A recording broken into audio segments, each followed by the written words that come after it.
Waalaikumsalam. Perkenalkan, saya Fauzan Febriansyah, pemilik media Readers.id. Jadi Pak Kadis, saya sebenarnya mengapresiasi dan hadir kemari karena ini pertemuan menjelaskan soal sejarah kapal Aceh Hebat kepada key opinion leader yang ada di Jakarta atau pemuda dan mahasiswa. Sedikit kritik dari kami sebagai orang media yang juga berperan dalam membentukkan opini publik, ini agak terlambat dilaksanakan Pak Kadis karena sudah hampir setahun berburu hoax dan isu-isu yang macam-macam, tapi kemudian baru kali ini dibuat pertemuan seperti ini untuk menurutkan dan jelaskan soal proses penganggaran ketika sudah bermasalah. Ada dua pertanyaan Pak Kadis, dan ini saya rasa penting. Ini cukup di Zoom, tidak mesti kita tulis di media saya, ini off the record. Tapi penting Pak Kadis menjelaskan kepada kita di sini sebagai key opinion leader, sebenarnya apa yang ditanyakan oleh KPK. Karena informasi dari media yang kami terima, ada 3 pertanyaan yang sedang digali. Pertama soal proses penganggaran, kenapa program ini muncul. Yang kedua ditanyakan adalah material, dan yang ketiga adalah gratifikasi. Itu yang kita awak media dapat. Jadi apa yang ditanyakan KPK? Yang kedua adalah beredar kabar dari awal bahwasanya kapal ini adalah kapal bekas. Kami terus terang Pak Kadis berlangganan Google Analytics, sebuah platform supaya kita awak media digital saat ini mendapat masukan dan saran dari Google karena kerja-kerja algoritma, data dan sebagainya. Dari tracking yang kami lakukan, justru informasi soal kapal bekas ini hadir dari lingkaran Pak Gubernur sendiri. Dan kalau kami awak media misalnya diskusi di internal, teman-teman pers, milik media online atau media cetak yang ada di Aceh, sedikit mengonfirmasi keretakan hubungan pemerintah Aceh saat ini dengan internal. Oh iya ya, mungkin benar bahwasanya 6 bulan kemarin ada isu kapal bekas ini justru lahir bukan dari netizen, bukan dari citizen yang ada di Aceh, bukan dari teman-teman aktivis mahasiswa dan pemuda yang ada di Jakarta, tapi justru dari lingkaran pemerintah Aceh sendiri. Nah, ini barangkali yang bisa dijawab dan menarik untuk kita diskusikan. Allahul muwaffiq ila aqwamit thoriq. Assalamualaikum warahmatullahi wabarakatuh.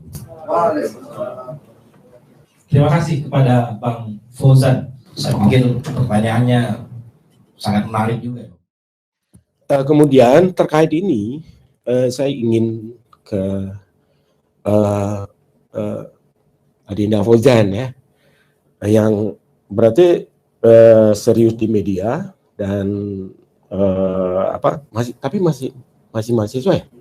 Oh enggak lagi. Saya ada bisnis trip aja ini Pak. Oh. Yang lihat publikasinya masih soal agenda ini. Gampung Pak. Gampung Baminya. Oh, Baminya. Bang Tanjung ya. Oke, baik sekali ya. Jadi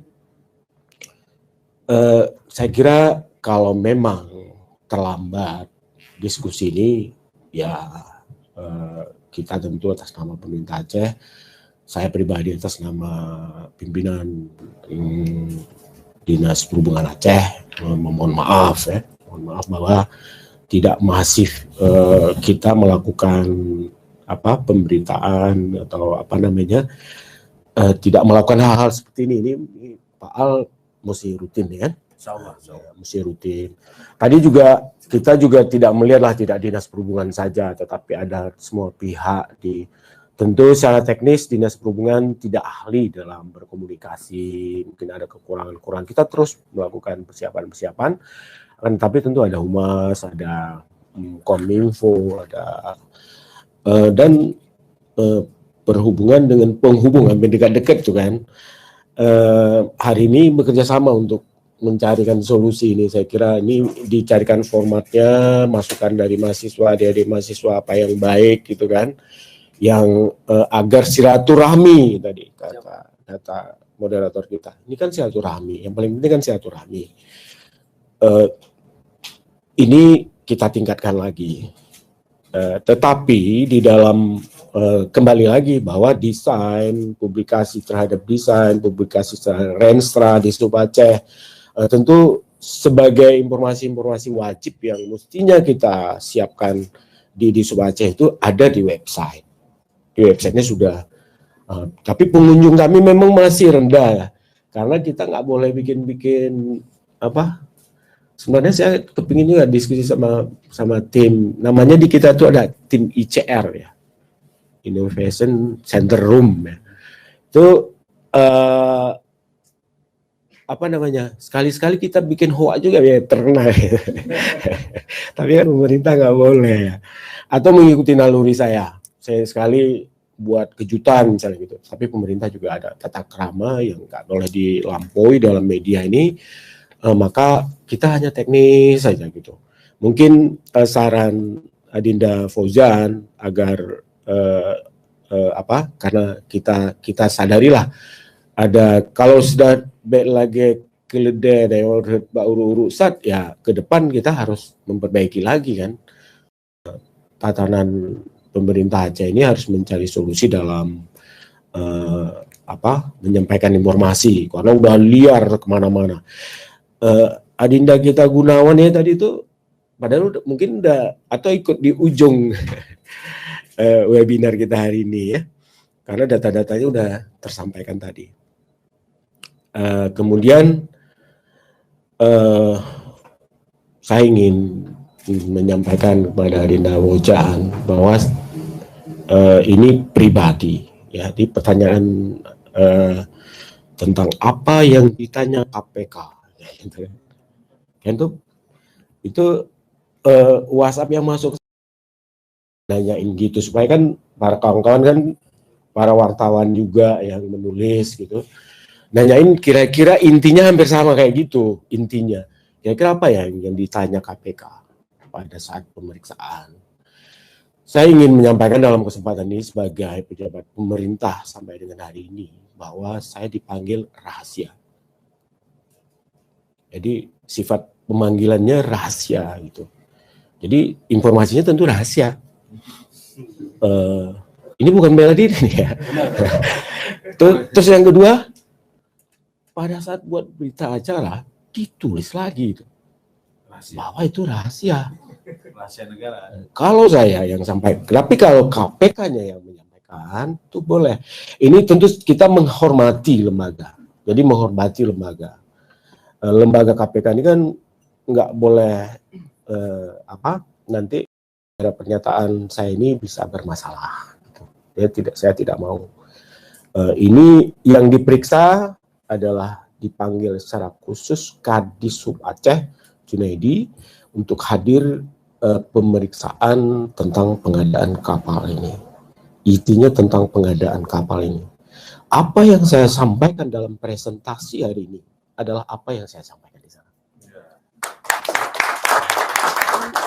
Jadi kapal mau dikemanakan, gimana gitu ya. Apa yang saya sampaikan itu kalau mau melihat presentasi ini persis seperti itu. Bukti-buktinya yang berbeda tentu kan. Di sini ada beberapa bukti yang tidak saya, tapi hampir sama. Bahwa saya menyampaikan tadi itu bahwa anggaran pemerintah Aceh dianggarkan untuk dalam bentuk multies ke program pembangunan 3 kapal, itu ada MOU-nya dengan DPR Aceh. Mana di MOU-nya? Ini MOU-nya kan gitu ya. Kira-kira. Jadi apa yang ditanya di sana?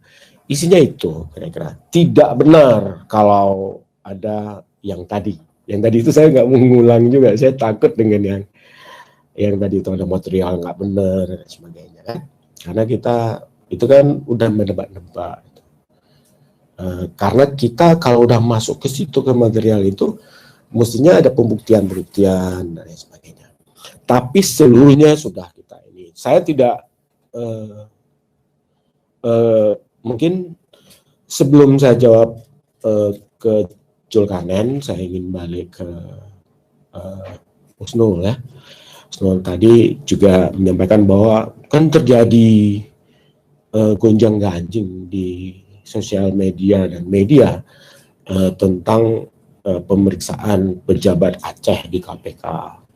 Lalu ditulislah. Ini saya pun udah nggak sanggup baca tulisannya. Yang bahkan ini curhat kan, boleh? Ini curhat. Bahkan kalau di sosial media itu apa? Akunnya nggak jelas, siapa gitu kan? Dia mencaci orang tua kita. Gimana ini udah perilaku? Tadi Rafli nyentil-nyentil sedikit dengan perilaku kita sebenarnya nih orang Aceh nih. Apa hobi kita sekarang? Kenapa kita membiarkan pertikaian ini bertengkar aja? Kalau nulis itu kok nggak mikir gitu. Itu bayangkan ya kalau kita yang kena kan, apa kita selamat dari semua nih? Enggak juga.